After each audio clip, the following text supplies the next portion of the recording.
But I think if both these bands were longevity bands, I would actually weigh on STP being the bigger band than Nirvana. I think Nirvana was actually martyred because of Kurt Cobain dying, and not to knock what they did in those 4 or 5 years together, but we had this discussion a couple years ago, you and I. If Nirvana kept going to the 2000s, I don't know if they're as popular. It depends, because I think they would have probably changed it up, man. Like, they couldn't just do that. I mean, they were. You know what? No, you know what? As far as I think Scott Weiland's a better vocalist. Easy. It's just the songs were to me simple. I think to me, simpler's always been better. You know, kind of gets the point across and short and right. Oh man, we could have this discussion and not budge 1 inch, man. No, you know what I'm saying? I actually agree with you though. With the Nirvana's best stuff is better than STP's best stuff. I 100% agree with you. I do think though, confidence wise, if let's say Nirvana went on another 10 years, and let's say STP in the length of STP what STP did, I don't know if that.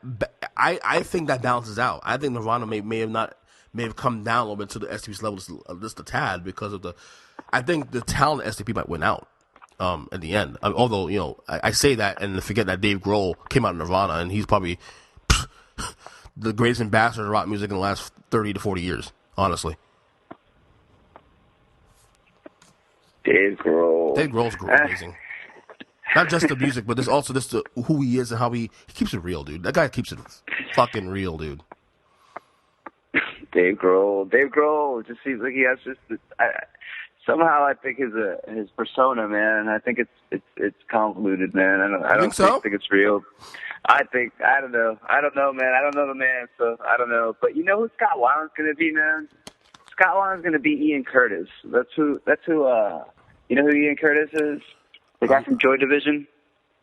I know the band, but like you remember growing up when there was always that weird girl that had the Ian Curtis shirt on? I think so. Some girl in the future is gonna have a Scott Weiland shirt, man. He seemed like one of those people, you know, like messed up, died early. Well, I mean, he was almost 50, so I don't know if it would be early, but right. I think Scott Weiland's always going to have a spot in there somewhere, man. There's always going to be somebody that's going to see that. Unfortunately, maybe like the drug addiction part of it as a romantic kind of thing. We're going to romanticize that kind of thing. And but along the way, they also discovered that he has some really great songs. Kurt Cobain, like to me, like I think because his personality was so huge, made Nirvana how big they were. That's the difference. And that's the biggest rub between Nirvana and STP is the personality of Kurt Cobain was so huge. Like he was a guy that if Nirvana was going to continue being huge, it would have been because of Kurt Cobain's personality, because of who he is as a celebrity. He would have been. He would have been the mainstream Kanye type. For office, man. Yeah, exactly. He would be like Kanye. He would be the white Kanye. Yeah, he's the white Kanye. Yeah, exactly. He's the white Kanye. Seriously.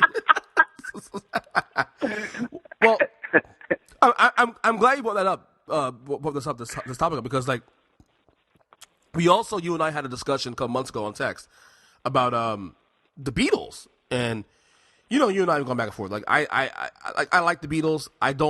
They're not my favorite band in the whole world. I do think a lot of people do overrate that band sometimes, although they are phenomenal. But I did ask you a question a couple months ago on text, and I this is why I'm happy we're doing this podcast, because we wanted to do a podcast on this very subject. Was whether the Beatles, if they, because remember they were like Nirvana, they were a 7-year band. They were done in 1970, and they were done, and they all went separate ways and whatever. Had the Beatles continued making music into the 70s, into the 80s, like the Stones, and whatever, maybe into the 90s, would the impact be as big as them saying ending the 7 years, boom, you have their best stuff in the wall right there, 3, 4 albums, whatever, how many albums they put out, and that's it?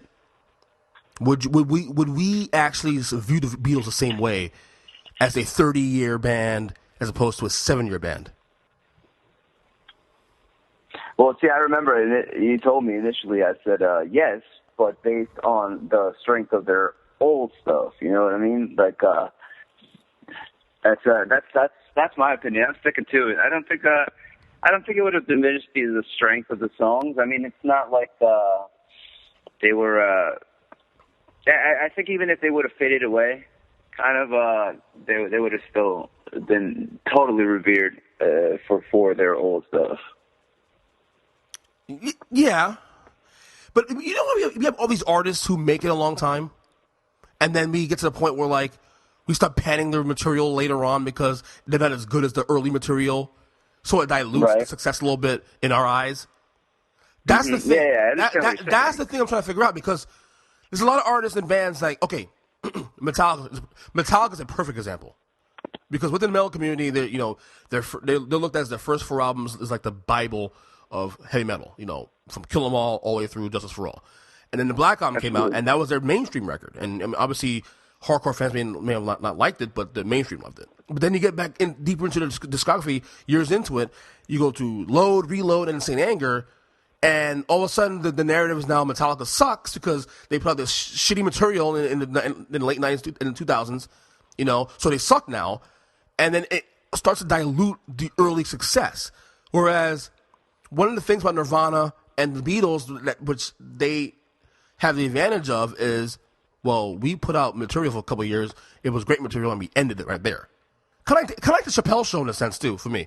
Like, I don't think Dave Chappelle and the Chappelle Show would be as popular if it kept going past 2004. Because there would have been a point where, like, okay, this is enough. This is too much.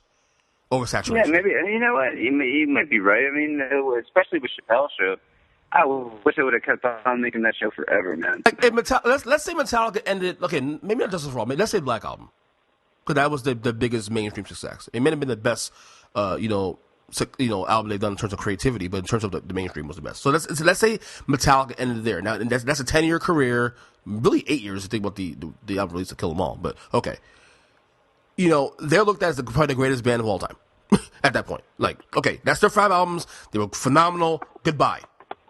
You know what I'm saying? But then, see, that's the thing. We have the advantage now of, like, a lot of these artists who go a long time.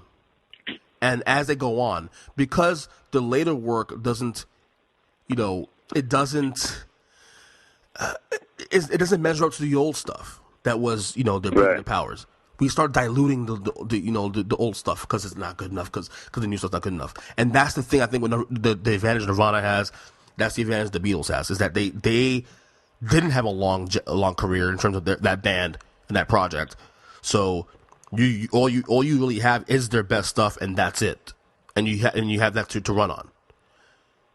You know what I'm saying? That to me is the advantage. And I don't know if the Beatles would be as revered. They'd still be popular, obviously, because of as you said, the old material. But I don't think they'd be as revered in 1995 or in 2005 with newer material. Because you're a musician, so am I. We're going to want to do new things. We're not going to want to write the same fucking album like we wrote in 1972. You know what I'm saying? Right. So, and that's for our pride. And fans don't give a shit what we want to do. They want to hear what they want to hear. And as musicians, we want to play what the hell we want to play, and that's it. And that doesn't correlate a lot. So I don't know if the Beatles would be as popular, as appreciated, if they kept going. Well, you've seen Boyhood, right? No, I need to see it. You sent me a text about that. Did you hear about the Black Album in there? The Beatles Black Album? Did you hear about that at all? No, there's a part that Ethan Hawke, with the dad, gives his son a compilation of all the Beatles, not all, but like what he thinks are the most appropriate of the solo songs from all the Beatles, puts them all together in a certain order. He calls it the Black Album. Now, I don't know if you put them together. Honestly, I've listened to this actually on YouTube. It sounds like a Beatles album. Mm-hmm. It's crazy. You start hearing everybody. You start hearing the John songs, the Paul songs, and it sounds like a Beatles song. It's crazy. So maybe they could have done that. They could have kept on doing music for at least another decade, probably, and still been just as strong. Maybe I don't know. Maybe they didn't have. I mean, they had their own backlash in the beginning, So, I mean, it's not like they never did not have backlash. But, I mean, dude, when you go out on top, you're instantly going to be more revered, I think. You know, if you kind of wait, like, let's say Kobe Bryant, I mean, what's going on with Kobe nowadays? You know what I mean? Like, everybody's just trying to rip him apart as far as what his play is. If he would have retired maybe 5 years ago, you know what I mean? Mm-hmm.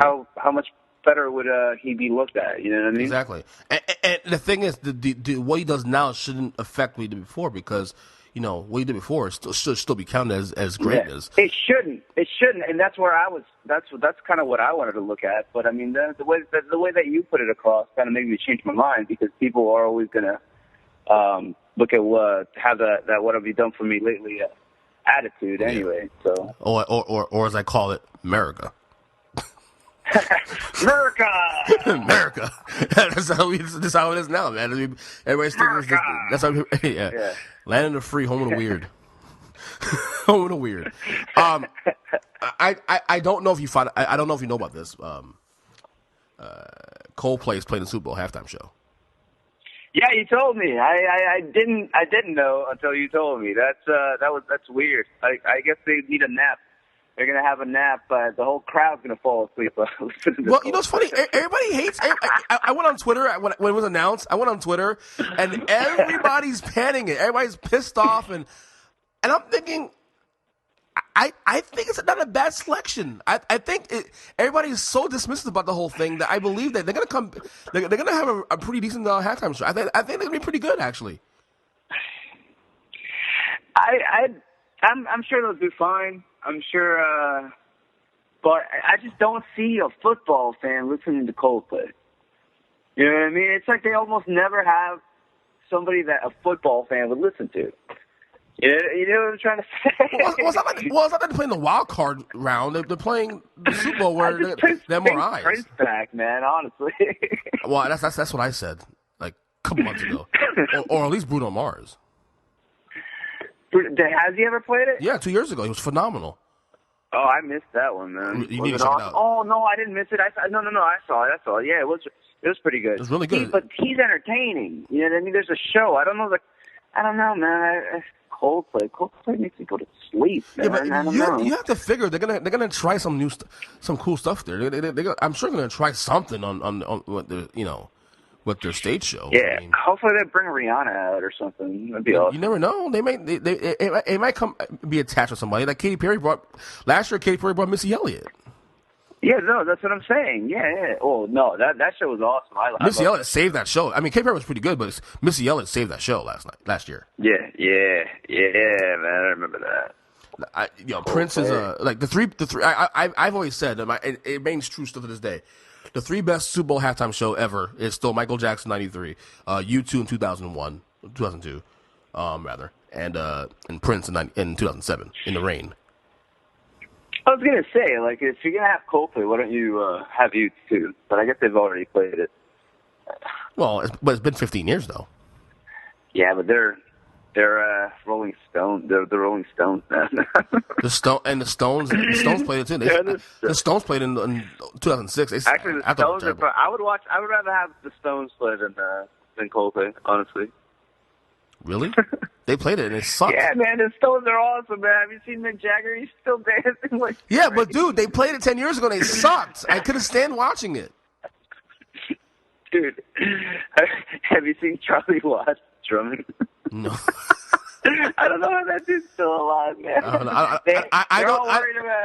I don't know how Keith Richards still alive. Like, yes, Scott Weiland dying, and Keith Richards still sitting there like, yeah, you ain't on my level. Sorry.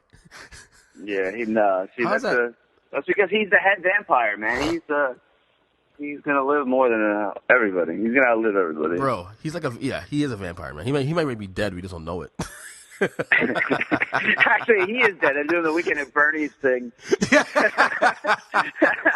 Seriously, dude. I can't believe he's still alive, though. Seriously. I can't believe Keith Richards is still alive.